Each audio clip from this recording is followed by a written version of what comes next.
Light Special. Hey. Hello, everybody. How's it going? We Glad you all could live. make it.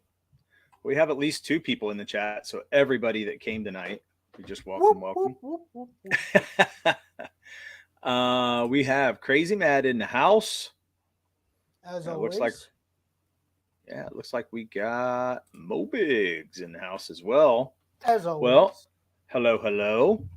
And we have a special guest tonight. I think it's the first time he's been on our show, although we've seen him in the chat a few times. And we're going to talk to him about his book. We have Edwin Acevedo. Welcome to the show. Hey, what's going on, guys? Did I say your name right? I want to make sure I always say everybody's names right. So. Yep, Edwin Acevedo. Yeah. Acevedo. Okay, good. See, Murph, I can do it. Hey, better you than me. I could barely say my own name at times. So. Oh, I know that. I've heard you. It's terrible. So welcome to the show. Yeah, we're just going to chill out a little bit. I think we're going to watch a little video and then talk a little bit about your book. Give you some time to do that. But first, we want to get into some things. We have, as we welcome the chat, we're going to get into Crazy Mad's question of the week, I think, already. Question Oh, of hell, the Crazy week. Mad. We need a video for question of the week. Yeah, we need like an intro for it, like something we can hit. That'd be great. Okay, I have the answer to this already, and you better have the same one, Murph. Who wins in a bow staff fight? Mm-hmm. Thundercats, Chitara, or Teenage Mutant Ninja Turtles, Donatello? Oh, it's Donatello all the way. No, it's Zune from Ballad of the Celestials. Are you kidding me? What's wrong with you? That was a terrible marketing ploy you just did. Like, She's you just not killed put it. Into this. That's not the question. You're breaking the rules. Does it matter? It's our character. She's going to kick both their asses, right? I'm pretty sure Bruce Lee then would be the answer. Bruce Lee with a bow staff. Bruce Lee's not in our comic book, Murph. Not yet. Okay. I'll give you that one. One day. One day. Okay, I think Chitara would distract him with a couple of sex bots, and while Donatello does machines, she cracks Purple Urkel over the back of the head. I don't remember the sex bot stuff in Thundercats. I must have missed a season. Yeah, I think that was the remake, the Cartoon Network remake. The remake, it was that off the hook? Yeah, so, you know. That's probably one of the best ones we've had in a while. That was off the hook, Mo. I like that one. Purple Urkel. To give like a semi-serious answer, I think Chitara would win most of the fight until the end, where Donatello would distract her and outsmart her and end up taking the weapon away. But she'd probably kick his ass for most of the fight. Well, doesn't she have like super speed? She does. So Donatello would mostly just play defense until he gets a chance to take the staff away. Right. Yeah. Donatello is very smart. So he is smart. I don't know. She might have an upper hand on him, though. She might. She would for most of the fight, yeah. Mo Biggs. And about being like a mutated turtle is you can probably take an ass whooping. So, you know. Yeah, you probably can. You're right. You're right. I forget about the mutant part. I always think just turtle. It's a good point. Because she's just a cat, right? Mm-hmm. She's like just a cat. Are they anything? No, there's like humanoid cats. Yeah. So it's easy to pronounce your name. First you say Mur, then you say Fet. Hate you, Mo. This is an easy question. You go all the way off the rails. Right. Tortoise beats the hare. Okay. It sounds like you were already one-sided, Crazy Mad. She's not a hare. She's a cat. Oh, she does have hair, though. A lot of it. She does have hair. A lot of hair. You're right. Exactly. And Donatello has no hair. Zero hair. That's why they use turtle wax. I don't know, man. This is a hard one for me. I guess I'll pick Donatello. He is probably stronger than she is. Yeah, of course. He'd just ninja kick her in the head and she'd be dead. Oh boy. Okay, here we go. You think he'd be fast enough to kick her in the head? He's Yeah, a all he ninja. needs is a clean shot to take her out. I He'd have mean, to. Donatello and the Right. turtles aren't slow. They wouldn't be as fast as Chitara would. Right. There you Yeah. go. Well, And she she is can way run fast. faster. Can she fight? Can she fight fast? Or she can I just mean, run cheetahs fast? usually can do like a short burst of speed, but they can't keep Mhm. speed at a distance, which eventually she'd slow down. And like I said, Yeah, you're Donatello right. would just have to wear the Wear damage her at out. first Yeah. to like then he'd get like one clean shot, he could probably take her out. Yeah, you're right. Yeah, I agree with that. So I think Donatello. Once that incel and a half shell go look at her, there'd be much more. Oh shit. Oh my god. Mo, where are we going I'm tonight, man? Oh. Where are we going here?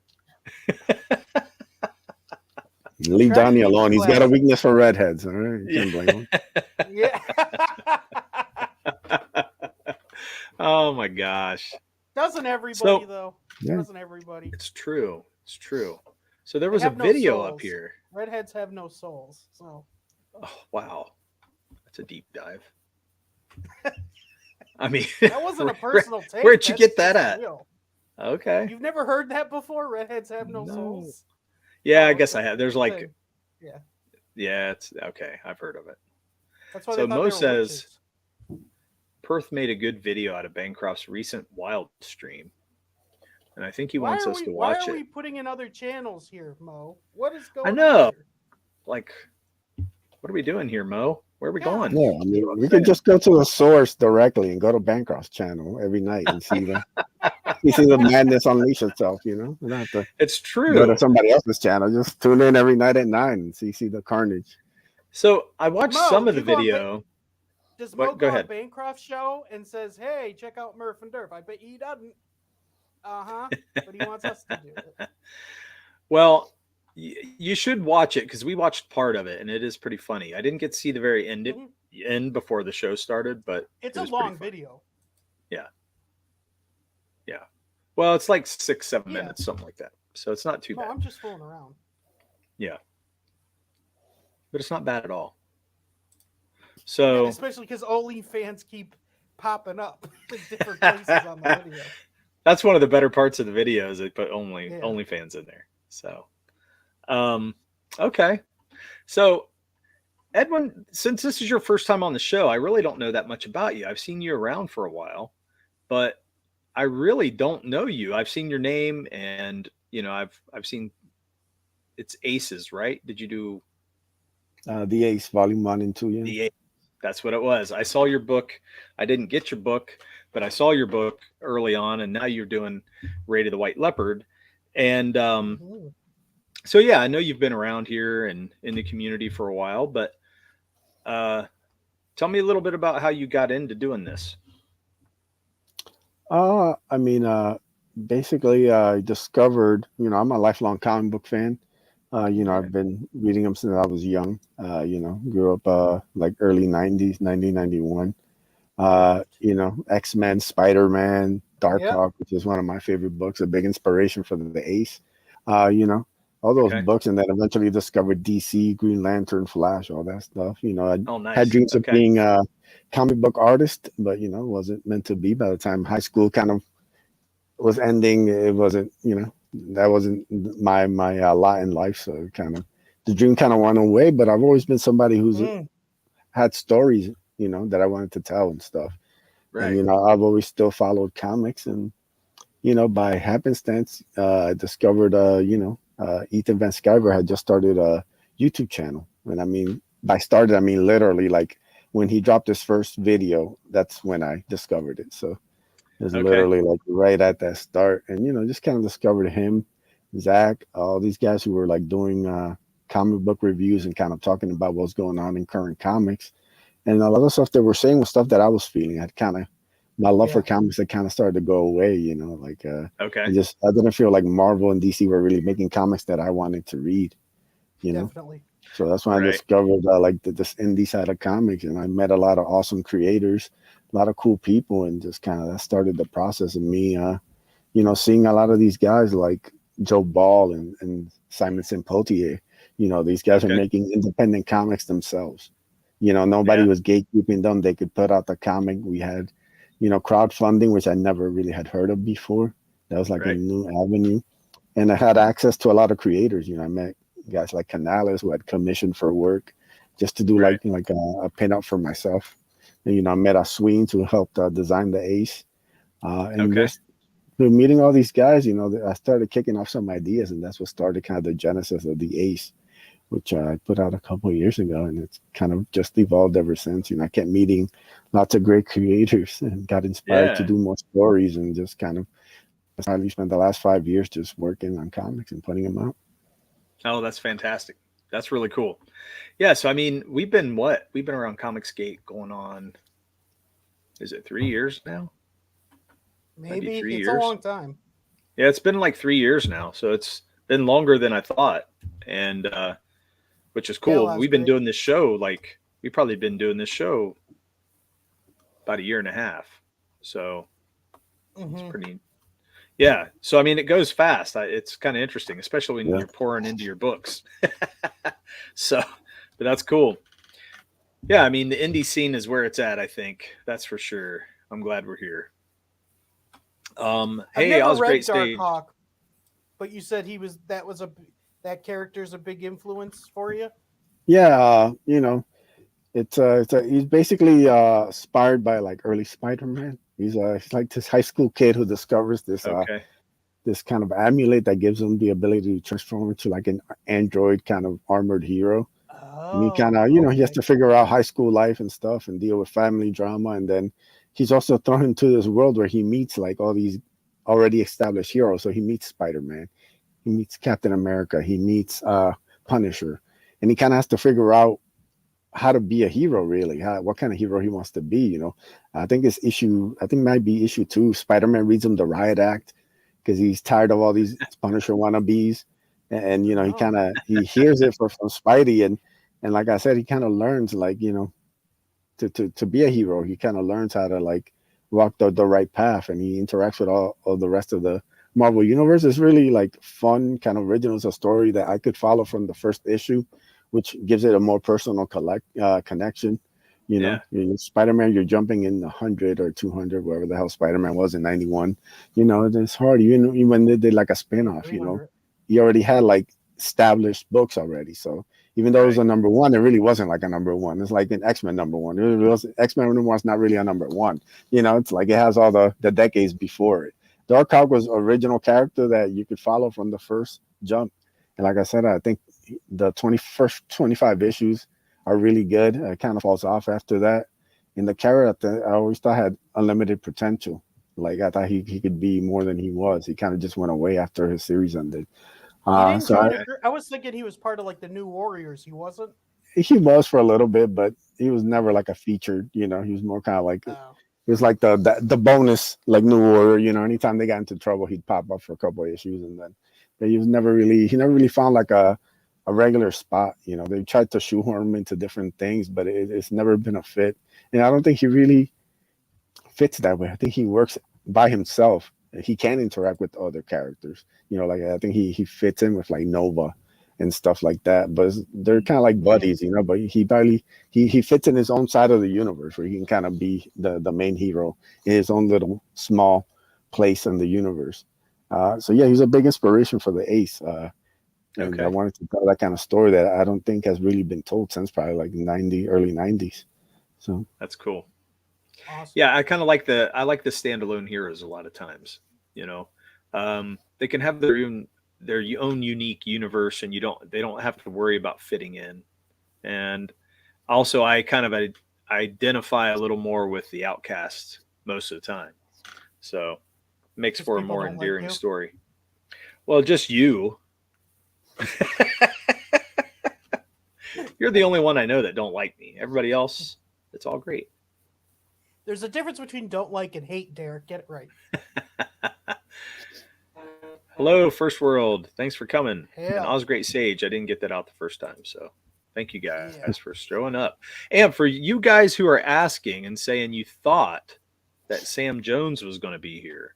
So Sam Jones was set up for this week, and I got told that he was traveling, so he couldn't make it. So they're going to schedule for the next, hopefully next week, but we will see. I'm not going to promo it until I know for sure what he's going to do. And hopefully we'll get him on this show, and I'll be able to promo it early enough so everybody's aware that he's coming. So I'm sorry. We told you guys wrong last week because, well, at that point we didn't, but now we know that he can't come on this week. Don't say we when it's false advertisement. It's your show. Your name's on the show too. That's right. You're either in all the way or you're not, Murph. That's the way it is. That's what she said. Look at this. If you love standalone heroes so much, why didn't we get Ballad of the Celestial?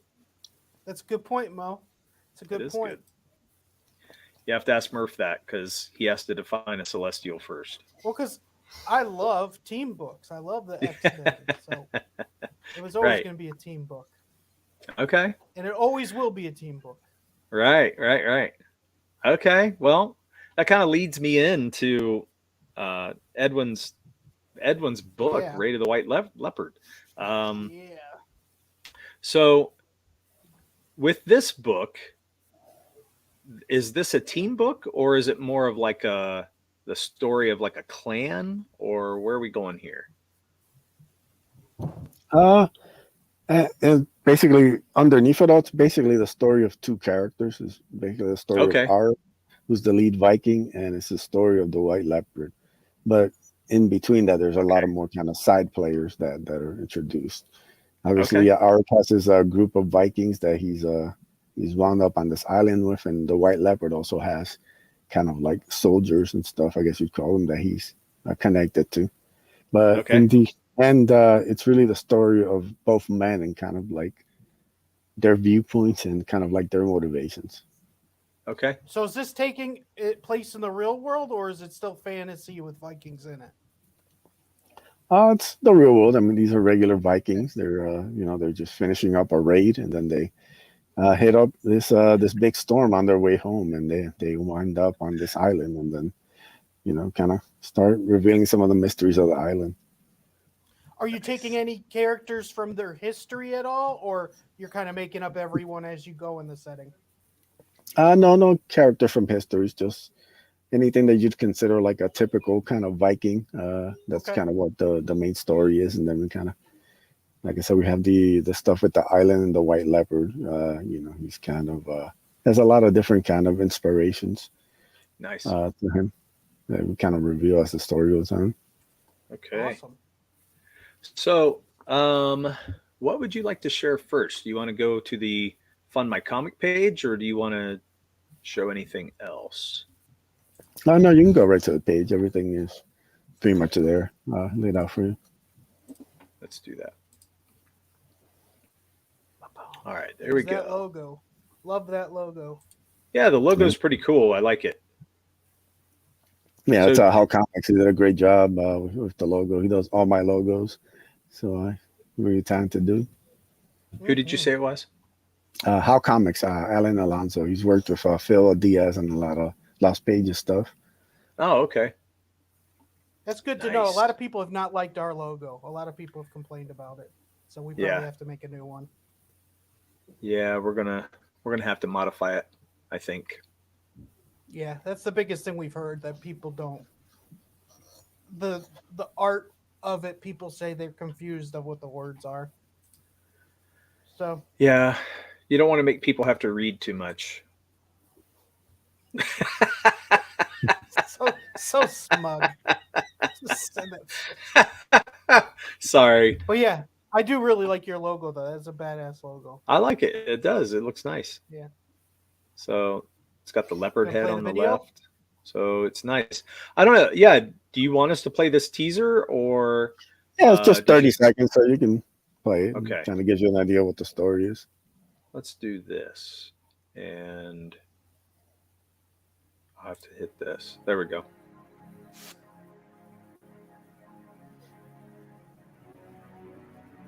Raid of the White Leopard, Book 1, is the story of a band of Vikings that get caught up in a storm and wash up on a mysterious island. Written by Edwin Acevedo, the writer of The Ace, with art by Avery Butterworth from the Lost Pages. Back it today on fundmycomic.com.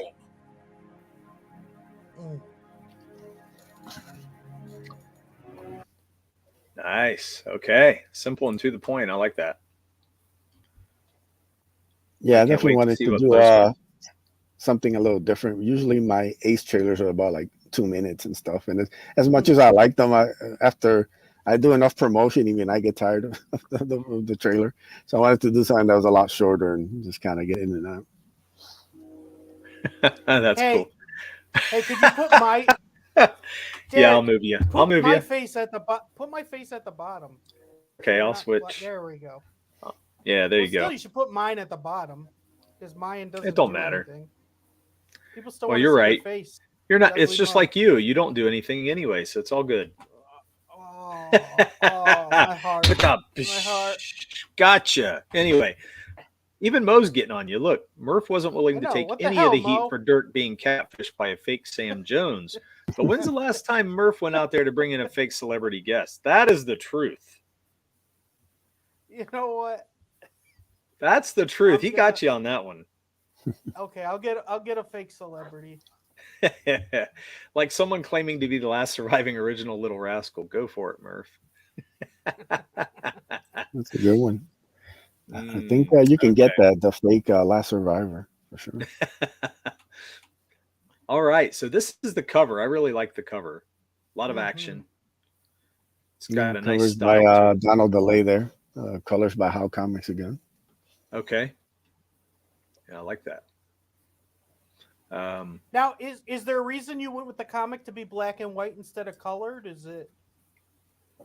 Yeah, Avery, who's the artist on the main story there, he's also a colorist and stuff. And I was originally gonna see if I can have him color it, but once he sent me the artwork with just like the gray tones and stuff, I didn't really feel like the need for it to be colored. Like to me, it just said everything it needed to say on the page, and so I just thought this is the book. There's a couple times where the characters look like a real person, and it's like a picture taken. Yeah, you did a great job. There's like one or two, like it's all good, but there's as we go, I'll show you. I'll be like, man, that looks just real. Like, I really thought it was. I agree. There are a few of the angles and stuff they did put on it, and the way he renders it, it was really nice. Really good. So nice. Skull. I like the sea. Got some ships going on. I do like the art. I want to see some style. I like the style. And when you see black and white, I like seeing the style come out. It's it's more unique. When you color it, I think a lot of times you can lose an artist's take. You know what I mean? Yeah. That picture right there. This like bottom panel. That looks amazing. Yeah. That looks like a real person. Like their picture was taken and put there. I think it was very well done. The hair and everything's perfect. Yeah. Really well done. Yeah. Very cool. Very striking panel. That is what's awesome with Vikings. So much of them being on the sea. So much you could do with them. Yeah, for sure.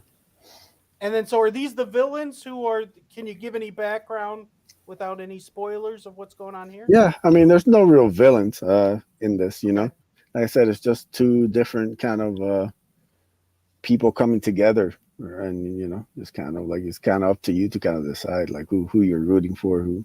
But, it's just two people put in this situation, and then you have to figure it out. But, this is some of the inhabitants of the island. We kind of give you some hints and stuff about what they're about. In some of these pages and stuff. If you look inside the panels, you can kind of get some little hints of stuff, some little bonus images thrown in there. I like that, yeah. Mm-hmm. Yeah, you can see the faces of the people in there. But I like how that style changes. So it got real gritty here compared to the page above it. So it really changes the texture, Yeah. Really nice jump. Mhm. I like that face up in the top panel too. That's really That's nice. great. Mo says that's some great looking Yep. art. Yeah, thank you, man. It is nice. When Mo gives a compliment, is good. Because Mo does not give straight up compliments. Right. He gives backhanded. I Yeah, like- this is great too. Look at all the action Yeah. in this shot, man. Very cool. Yeah, so that's the White Leopard. You see him kind of lipping into action and stuff. Yeah. That is really cool. Very, very neat. I like that he doesn't really have a mask. I mean, it is a mask, but it's not a mask. It's a. You How many don't see a lot of pages? people showing their face. Yeah. How many pages? Yeah, how many is the book? pages? It's floppy, so it's 20 pages. Oh, okay. Is it a story in itself, or does it kind of end with a continuance? It's basically the first of like 3 books. So Okay. when I envisioned this, envisioned kind of like almost like a 3-part kind of mini series, something like HBO would put out, you know. So it'd be like this is Okay. book 1, the introduction. Book 2, you kind of see the main conflict, and then book 3, you see like the resolution. So, Nice. and the fact that they're going to be around the 20 pages kind of mark also allows for a faster turnaround, you know. And then Yeah. have everything kind of collected together for like a big trade, because a lot of my other stuff is like ongoing, so who knows when they'll be collected and stuff. So this I could kind of get them out in a reasonable time and then collect the whole thing. Yeah. And it's a lot of work to make a book. Mm-hmm. A lot of time, a lot of energy. So Crazy Mad says this seems like a Viking version of the Ooh. Odyssey. I love the Odyssey, man. I read that when I was like 10. Freaking loved it. Yeah. The Odyssey's a great story. Yeah. You're not basing it on that, are you? Or are It's you? not, but I mean, you know, it's got little different Parallels. elements from a lot of different things. So, you know, if you're familiar with any sort of adventure tale, any kind of Viking tale, you'll definitely see some influences, you know. Right. So would you say it's more adventure than fantasy? Yeah, it's kind of its own thing. It kind of meshes like a couple different elements together. But there's, you know, there's some things that aren't what you'd say like traditional plays with like some mysticism, plays with some a couple Okay. different things. But there's no like real like anything that's too crazy. I think the world's pretty realistic, I'd say. So Okay. Very not good. trying to strike a balance, you know, trying to. Yeah. I like that. Okay. So now It is very violent, I will say. That's one thing about this book. This is very violent. There'll be a lot of death in this book and blood and stuff. So okay. Yeah. Looks like we have some boob Dan art, some Dan Plego yeah, art. this is the first stretch goal at $3,000 is unlocked for all backers. Dan did this piece for me a long time ago, and I'm glad to finally get it out to share with people. Finally got it colored up. So That's yeah, fun. it's a beautiful piece of you can get unlocked for all backers. Nice. So this will print that comes along with it. It's gonna be a poster size. Oh, It's poster. gonna be Okay. like that. Right. See in the background. I'll go poster. And then you Okay, do that have makes something sense. planned for 4,000 or 5,000? Yeah, I already have like art and stuff that's already been in the can. It's just about kind of hitting each stretch goal and kind of revealing to people. Okay. And I see a lot of the rewards on the side. A lot of them are sold out. Can Yeah, kinda I tell did- me the Yeah, ones that were sold I saw out? that. I did a bunch of sketch card bundles. I think there's 2 left right now. So I Okay. had Joe Ball did one, Shelby Robertson, Brandon Diaz, Sim did one, Avery did one. It's basically a Okay. sketch card plus the book. So Okay. yeah, so a lot of those sold out. I think there's 2 left. There's a second Avery one and one by Michael Beacon, which are I just got the sketch card in the mail today. So yeah, man. Okay, So I think it's a good deal. You get a nice little original piece of art by a lot of these talented guys plus the book. So you know, kind of Mhm. a little combo there. Yes, this is the one I see. Avery Butterworth 150? sketch card. Yeah, for the 50.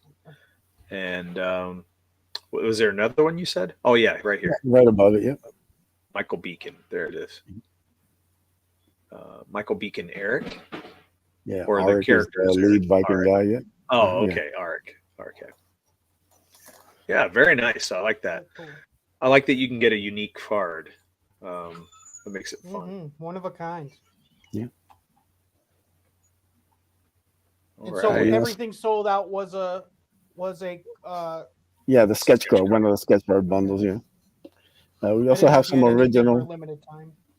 No, everything's pretty much available until the campaign ends on July 28th. So. Okay. Yeah, it's gonna run for a hard 90 or 91 days technically, but hell yeah, Joe Wall's the best. Me and Joe got a lot of cool stuff coming. Nice. Okay. Just gotta. I don't think I know Joe. He's a creator of Def. Okay. Yeah. Okay. I know the name. I've never met him. You gotta meet Joe. He's a monster. Just the guy's just lives and breathes art. It's just his book is gonna be fantastic. He's slaving away at it every night. So nice. So okay. How much is the shipping? Because when we did ours, shipping was bad, and it's even gotten worse. How bad's the shipping? It's only $5 US. It's 15 international. Oh wow! Okay, that's awesome. Yeah, that's not bad. No, that's not bad at all. Well, 15 seems to have gone up because I think it was 10, right? Didn't we do 10 or 15 for our book? I think we did 10. Maybe. Yeah, I mean it's crazy. Like everything's gone up, and it's just going to continue. So yeah, it's been for this one, I could like average it out. For the ace, it'll be more. But I figured for this one, you can just kind of roll it back a little bit and try and help some people out. Nice. Okay. So you got the PDF here for $12. I see. And then your book is 15. So that's pretty good. I mean, usually you don't see the prices being that close, and I would say that's a pretty good deal. So it makes the PDF even very appealing. But also the book, I think, because it's worth getting it all. Now, do you get the PDF with the book at all, or if you order it, or it's is separate. It just the book? Okay.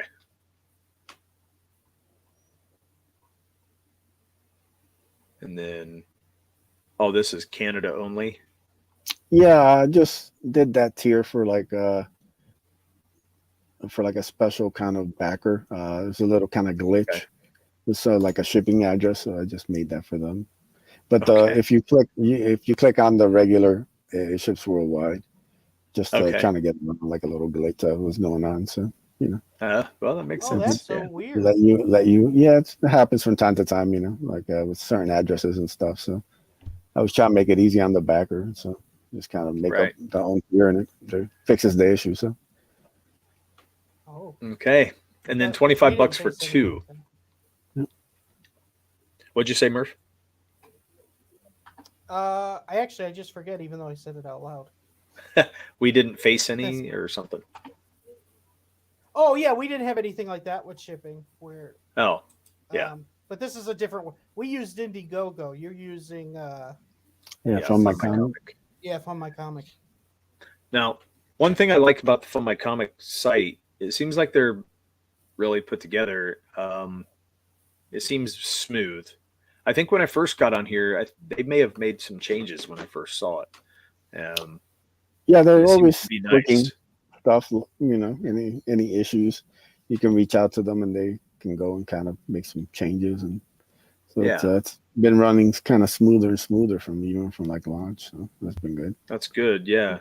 Is this your only campaign on this website, or have you had previous campaigns on No, it's the first one. It's completely exclusive to Fund My Comics. So. Okay. Nice. Here we go. I knew I saw some original art. $150 original art. That's cool. Yeah, Avery's got incredible details, as you can see on that page there. Just the inks and all that's just fantastic work. So really, got people getting a steal. I think those are fantastic pages. Nice. And they're all like the Viking pages too, which I think, as much as I love, everything else, there's something about those Viking pages that's really super dynamic. So. Yeah, I like them. Actually, I like all the pages there. Yeah. And I like how he was 4 able left to of change. 6. What's that? It says 4 left of 6. So Yeah. That's nice. Okay, well, cool. Campaign looks pretty solid. yeah, very nice. I'm gonna have to think about this one because I like it. I love more of the fantasy genre, but this kind of fits right into it because Vikings are pretty much. Vikings are just awesome, man. Right into it, yeah. Mm-hmm. So, yeah, Vikings are badass, and all those things that like speaks to your soul, Oh yeah, Vikings, and whenever you think about it, a lot of fantasies based on Viking and medieval stuff anyway. So it's great. Not enough midgets for me though. Yeah, that's an inside joke. Anyway, hey, my art's improved, guys. My art has improved. That's all I got to say. I keep growing, keep getting better. Just because one panel, maybe 2. I'll give you 2 panels. Yeah, I like it. So, you said you're closing at the end of the month. So you got about what, a week and a half? No, it said 65 days left. Yeah, July 28th. Yeah. Oh, okay. I'm sorry. So it's pushing. I thought it was only a week. Yeah. Gosh No, darn. No, doesn't it say 65 days left up on top? Yeah, it runs for 90 days total, or 91 technically. Ooh, that's where I'm off. I'm in Indiegogo and Kickstarter's bullcrap. I'm not thinking about 90-day campaigns. So that's really great. It gives you a lot more time. Yeah, it'll be good. Like it's just kind of like basically what I'd run like a Indiegogo campaign for. So it'd be like 30, and then 30 on like in demand. In demand, yeah. Kind of averages out, and then kind of gives me a little room to kind of start getting ready for the launch of Ace Volume 3 in September. So gives me a nice buffer Volume there. 3? You're already on Volume 3, huh? That's awesome. Yeah. Just Canales just sent me the last page, and I'm sending it to How Comics to get it colored. So nice. Yeah, that's cool. It seems like you writers can just churn out a book whenever you feel like it, just like this. I wish. I know. Us artists have to actually work for it. A lot of work. A lot of work. Yeah. A lot of money. A lot of time. It is a lot of work. I'm just playing. Murph just sits back and throws words at me, and then he watches all the chaos ensue. That's what he likes. Yes. I'm like, stop it with the midgets. Stop it with the midgets. You didn't tell me stop it with the midgets when we put out the book. I was just so tired. You broke me down, Derek. Like, I can only say it so many times. It's just so full of crap. You're all about throwing me under the bus. Where's Murph's accountability? That's what I want to know. None. Where is Murph's accountability? No. 0. None. 0. Oh, look at this. Writers have to work to get the money, and more importantly, the exposure to pay the artist. Mm-hmm. I don't know, Mo. I don't know, maybe. Mo. Thank you.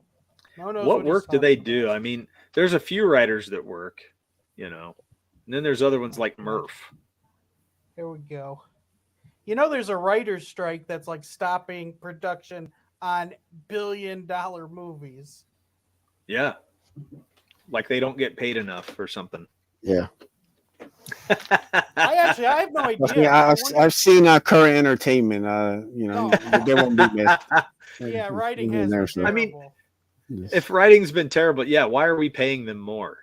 Like, don't they have to earn that first? That's what I think. Yeah, it's like, remember the last strike was actually had TV shows that were actually good. So, I don't know what's going on. Yeah, that's right. Yeah, that's what happened. All of them went to TV, and then you got Breaking Bad, and you kind of had a renaissance of TV for a little bit. Yeah. Yeah. Had some good shows. I don't know where the good writers are at all. Where I don't either. Maybe Stranger Things. It's been a while. Stranger Things is good, but 90% of stuff is just not even watchable. Yeah, there's a lot of bad stuff out there right now, and in movies especially. I would say movies more than shows. It's still in the TV shows, but I mean, it's still good in the TV shows as far as if you were comparing them to movies. I think the movies have been terrible. I just miss these movies that were just like out of nowhere. You know what I mean? Like Gladiator. Yeah. Like that was just such a great, where are these original, yeah. Well, they're not really, if you notice, they're not taking risks anymore. The studios really aren't taking risks.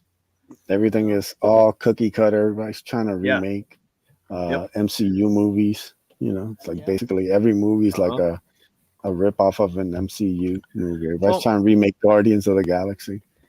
Yeah. When's the last time that you saw a movie? Murph, I'm Did you take your headphones out? No, my headphones are on. Oh, that's weird. I was echoing. But when's the last time you saw a movie kind of like Mad Max or just something totally original out of left field, and you get this great, awesome movie? You know what I mean? That everybody gets Aquaman into. Aquaman was a little different with it being underwater. I thought that was. But still, that's a mainstream movie. You know what I mean? Like a mainstream property. I'm talking about, okay, take this, Matrix. Remember when the Matrix came out? Yeah. How it was left field. Nobody knew what it was. And then I feel like Inception has that. Inception's a different movie. But that's old now, too. Yeah. It really is. It's hard to find something just from the last 10 years, literally. It is. It really is. That's what I'm saying. How long ago was Inception? When did that come out? Oh gosh, I don't know. Late 2000s, wasn't it? I think it was. Oh, shit. Yeah. Yep. So that just tells you how long it's been. I mean, you used to be able to turn on, a movie and be like, oh my gosh, get blown away by it. It'd be like a cult classic. And now I don't know where all the cult classics are. There is that movie called Creator that's coming out that looks interesting. It's like robots against man. You seen that? I'll have to give. I'll look at it. Trailer. So Inception was 2010. So it's been like my God. 13 years ago. Yeah. Oh my God. There you go. That tells you. That tells you everything. So it tells you. So I think this writer strikes bullshit. Yeah, like these guys, all of Hollywood has just been phoning it in. It's been hard to find anything. I'm somebody who loved movies, man. Just love discovering movies. Yeah, me too. Me too. And there's no interest. I look at these trailers, man. They just like I remember the last Hellboy, the Hellboy remake. Yeah. I just remember watching that and just being so sad because I love the first two Hellboys. I didn't even have high hopes for it. I just thought like, hopefully it won't be trash. That's all I was hoping. Just don't be trash. I saw it 20 minutes in. I went to just shoot myself. I was like, this is the worst. This is the worst piece of garbage I've ever seen. It was pretty bad. How the second one ended, you need a third one. Yeah. Like it ends on a huge cliffhanger. Like they were well done. Those two were well done. They were fun. But they were made by a great director too, and somebody who had a style and a vision, which is missing a lot of times now too. So, but I just think the writer strike's kind of bullshit right now. So that's just where I stand. They can strike all they want. I don't know. There will always be scabs to replace them. That's the way. The studio knows that. Oh God! They need a new Lucas to come in and start his own company and not get told by the studios. Yeah, I mean, you know what? I'm waiting for the independent movies to kind of take a rise and actually, get out there enough. It's really going to take some pushing. Yeah, man. They used to do like all these like small movies would pop up and they were fun. They were creative. Just not even that. But the whole indie movement has just like basically died. Yeah. You know, there's no real creativity there either. So it's sad. I know, it's like they're all just trying to get into like the film festivals, and it doesn't take much to get into those. And it's usually political too. Like, yeah, there's a lot of politics. That's for sure. And it's usually around suffering. Like, let's do a movie about someone who's really overweight or someone that's have a learning disability. You know what I mean? It's like, we have enough of those. Yeah. I mean, when you think about some of the last few shows that have even been on, I think one of the last good shows that I've seen outside of like House of the Dragon and all that, with Game of Thrones was. Which you didn't even like. I liked House of the Dragon a lot, and you didn't. It's not that I didn't like it; it's that I'm wanting more out of it, But it didn't live up to Game of Thrones. But The Last Kingdom is really one of the last shows that I thought was well done. Stranger Things. Stranger Things. I'll give that too. But there aren't very many. When you think about it, I can count them on one hand, probably. When Walking Dead was good. That's been a while. Walking Dead was good. It was really good. Yeah. Yeah, it's pretty That's much true crazy, too. Matt. That is true. Man, I've always been big into movies. I worked at a movie theater from 2000 to 2008, and that was like the golden times for movies. Like, so many movies came out in that period. I don't know if I'd call it the golden time, but I would say definitely better than what it is now. When you look at the movies that came out during that time period, like, man. Yeah. So Mo says Stranger Things is enjoyable enough, but what was the pitch? What if the 80s? Yeah. I mean, the pitch is very hard in that show. No, I would say you take it. I mean, it's not just the 80s. Like, it's a horror. It's a kid's horror. You know what I mean? But it's not completely horror. Like, it's pulled back. Like Stephen King-ish. Yeah, I mean, it's not just the 80s. The 80s isn't what makes it special. I think it's that the kids is what makes it special. The first group of the cast, I think the first season's cast was really good. When they expanded it got a little different. I like the expanded cast, though.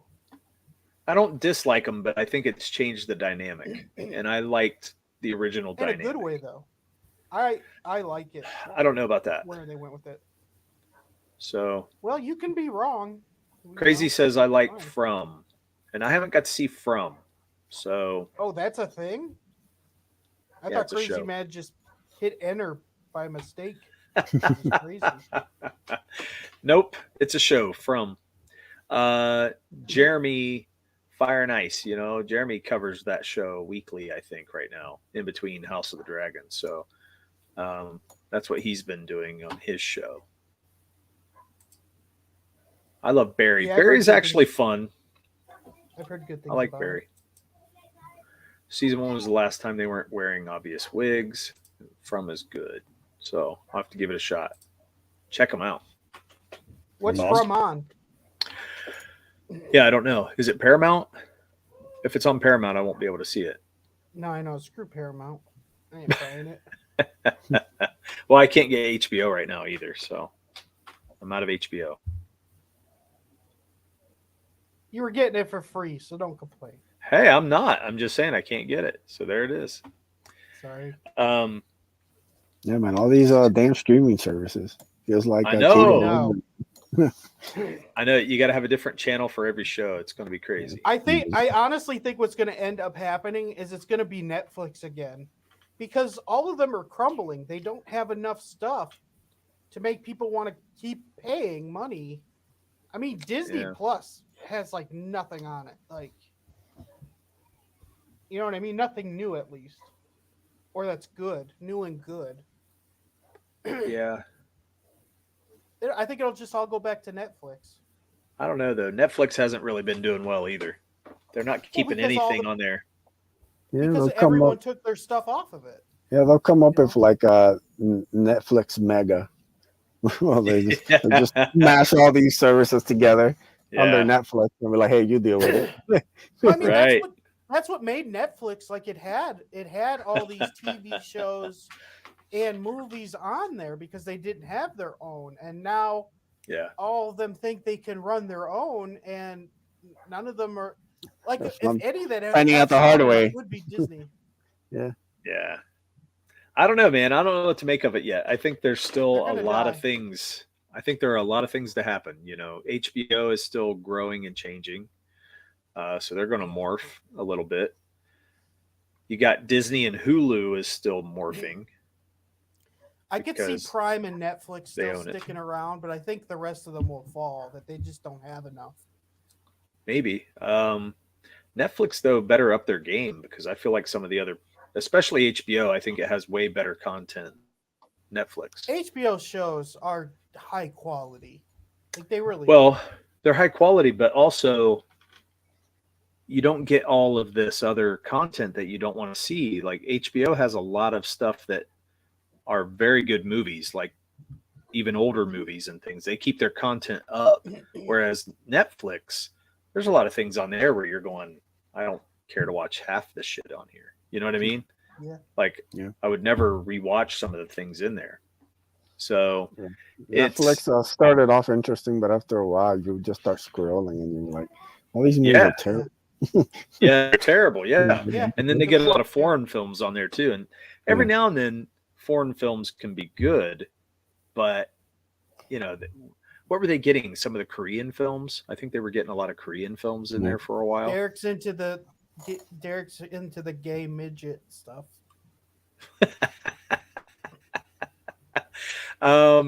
No. Squid Game was cool. That was about the only thing that was cool out of all those. You guys watched that? I never Netflix finished started it, downhill. but yeah, I did watch. Yeah, it was interesting. Netflix started downhill when they signed a deal with Obama's, and it got worse when Disney decided to do their own thing, and all the Marvel shows got canceled so Disney could make shitty versions. What's the Obamas? What did Netflix do with the Obamas? What is he talking about? I'm not sure about the Obamas.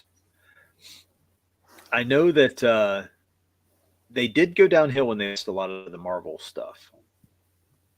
Yeah, Daredevil Daredevil and Punisher were really good. Yeah, they were. I think it had a lot of people excited. Yeah. So,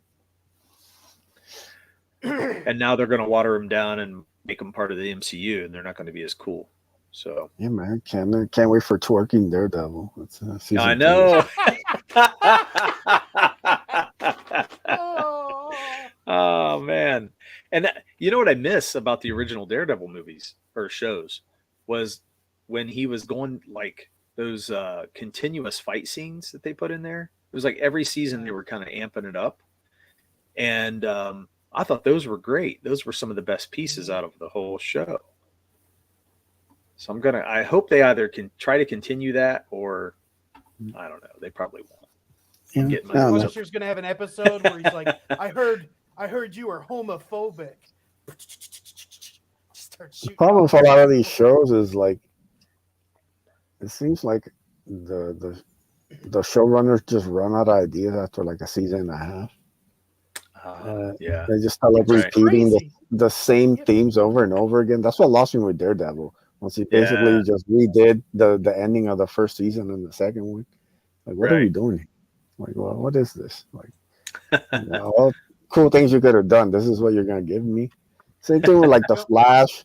You know, felt like a good season and a half, and then everything else has been the same trope. Yes. You know, Barry has to find a way to run faster, and then he gets a speech, and then Fate's a villain speedster, and they all suck compared to Reverse Flash. Yeah. You know, it's like, what's going on, guys? Like, it's just like totally a season and a true. half, all you have of just telling you these original stories. Like, just it's all they got, man. Yeah, what else do like they you have? only have 40 or 50 years of comics. Yeah, it's like it should be the simplest thing in the world. Like,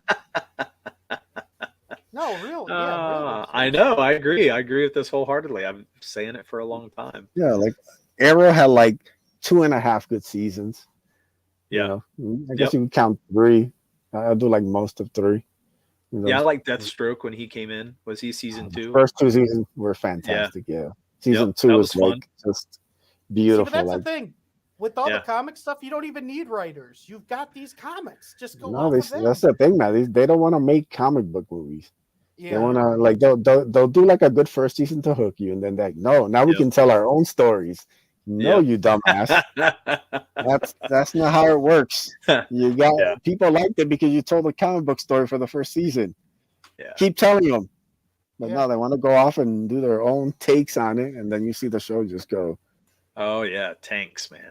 Tanks hard. So many of the CW shows are all the same. Start off good first season, you know. I agree. Then I agree. Halfway through the second season, it just the nosedive starts and it just keeps going. I don't know how they got like 5-6 seasons of the Flash. It's beyond terrible. I can't tell either because it was actually good for the first few seasons. It was. I liked it. I thought they were doing a great job. I was like, man, they ought to just get him for the movies because he was cool. And then the same repeated. Oh, it's another speedster villain. Oh, Barry lost his confidence. Oh, you got to give him a speech. He can't go back to save his mom.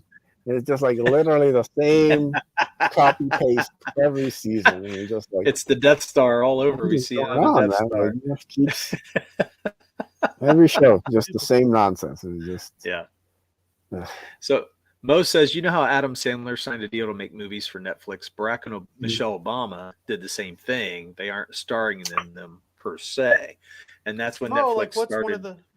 Well, they started getting more woke stuff, and it's true. They get more woke shit.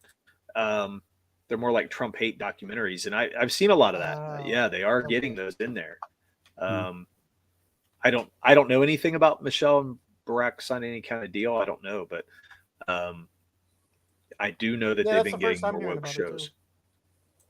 So I used to love Young Justice. The first 2 seasons were fantastic. Then they got The Flash until started crossing over with the other shows, and it wasn't worth it. So like 6 episodes, right? Yeah. Once they started doing the what was the team up show they had with all the different Legends of Tomorrow? You know? Legends of Tomorrow. That's what it was. That show had so much potential, but it just became this weirdo kind of thing where they were just trying to have everybody make out with everybody. And they didn't care about story. It's like, hey, it's true. Have everybody make out on the ship, and you're like, we're the superhero adventures here. Like, you know, let's fight somebody. Like, you know, it's funny, ridiculous. Well, I would say Crazy Mad. I mean, the first few seasons were worth a watch. You know, it's still superhero soap opera. That's what it is. That's really what it is. I mean, you should at least watch the first season. Really, it's beautiful first season.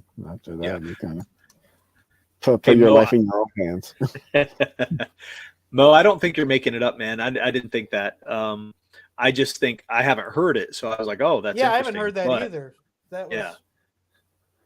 It's just that I do know that they are getting more woke things on there, so I understand what you're getting at. So, okay, he's putting the link up there. Even if I didn't disagree, it's just so boring. Like, it's the same trope. Mm-hmm.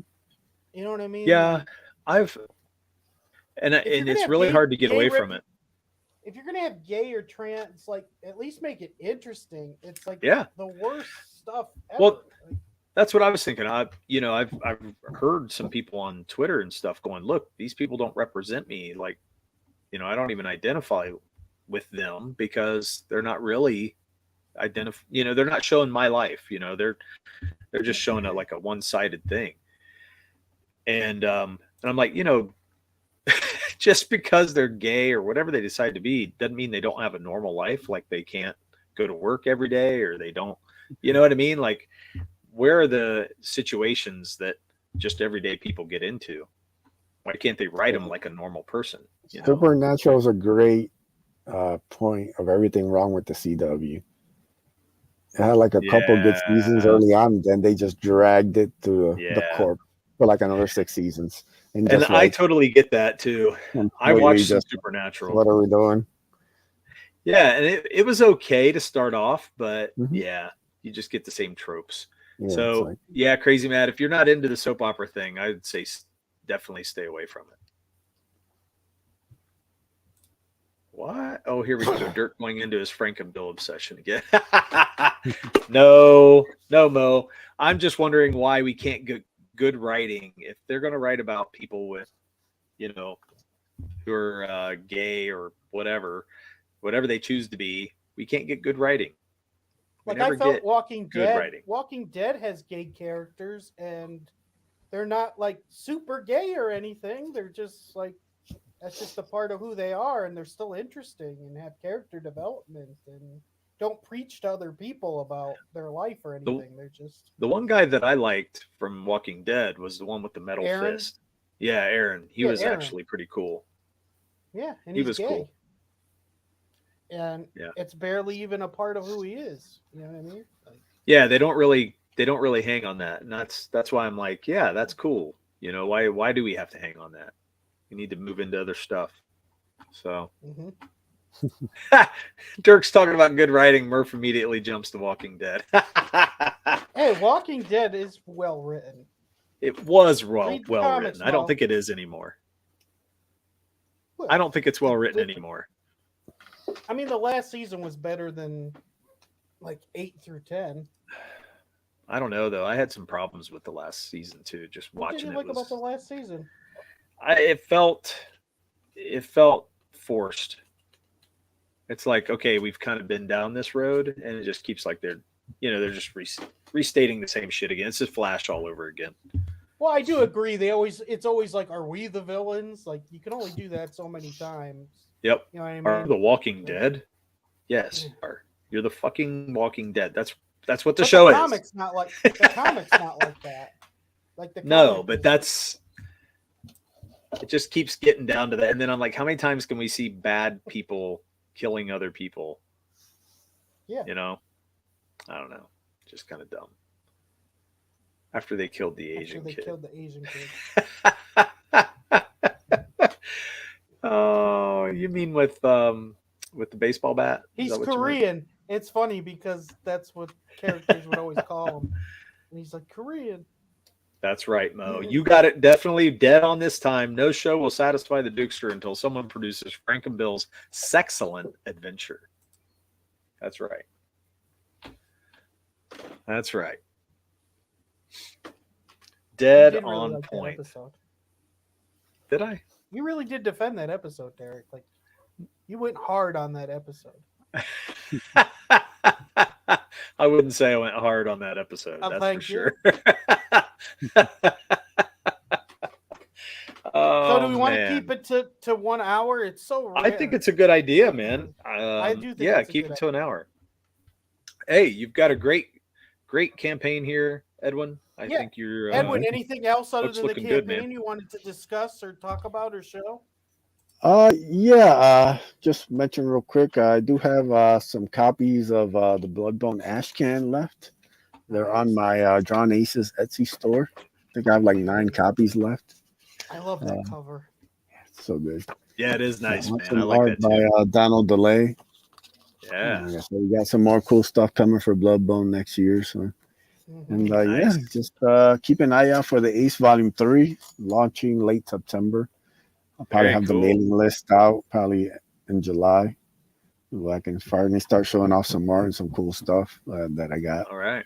Set up in the can for it, and it's gonna be fun, man. It's gonna be a nice kind of team up adventure. Also, hopefully people dig it.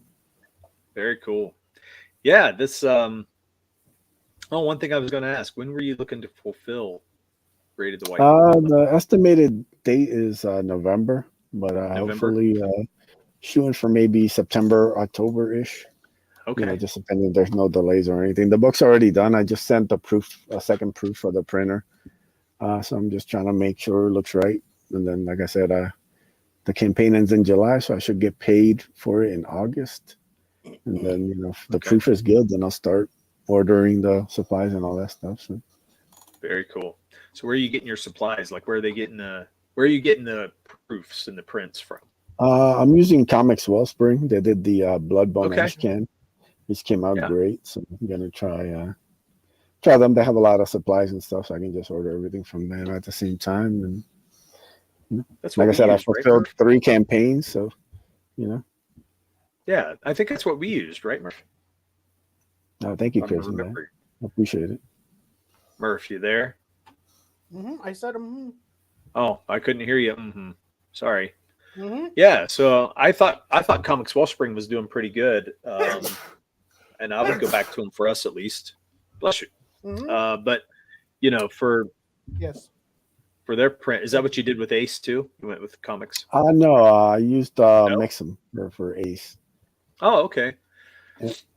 Was there a reason why you switched, or was it just? The ash can could only be made the way I wanted it through Comics Wellspring. Mix'em Oh. doesn't really do the foil ash can like how I wanted it done. So Comics Wellspring was the way to go.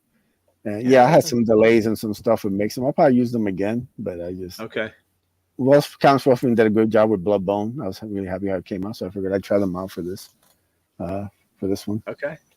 Yeah, Hey, Miss Mrs. Good Good Stuff. Stuff. We're just getting ready to close down the stream, Mrs. Good Stuff. You came right at the end. That's not true. He just decided to do it because you shut up, Miss Good Stuff. Don't let him. Oh man, here we go again. I'm gonna have her co-host instead of you, Murph. Kick you off. Put Mrs. We Good would Stuff get better on. ratings. We would. I know we We would. would. That's why I'd do it. Miss Just Good to get Stuff's people got to be going on here. You better watch. Better watch. I'm telling you. Okay. She's a married woman. No, it's all good. Thanks for stopping by. And Edwin, thank you for coming on the show, man. It's good to meet you, and it was fun. So, man, thanks for having me on. It was fun. Yeah. Shoot out any websites, Twitter, Facebook, anything like that. So best place to find me at is on Twitter. I'm at Edwin Aces. Usually any updates for anything that I'm doing goes there first. And then you can find the links to everything else on my Twitter. So awesome. All right. Perfect. And you can find me at DRock and Murph at KJ Murphy 518 on Twitter. Like, subscribe, share. Yeah. And please do. We'll be back next Tuesday. I'm not going to say with Sam Jones because I don't know yet, but I'm hoping with Sam J. Jones from Flash Gordon.